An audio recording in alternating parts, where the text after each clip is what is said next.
सीताराम सीताराम। हम आप लोगों के पीछे क्यों नहीं आते हैं और आप लोग हमारे पीछे क्यों नहीं आते हैं? आप जानते हैं ना, वही मेरा गांव मेरा सब कुछ लूट लिया 2017 से। मेरे घर में क्या हो रहा है ये सबको पता है। मैं किसी को दोष नहीं देता। जब अपना अंग खराब हो तो किसी को दोष देना जरूरी नहीं है।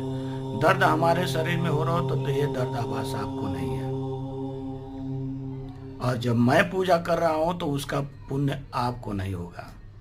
याद रखिएगा, जब मेरी रुआ कर देगी तो आप आगे नहीं जाओगे।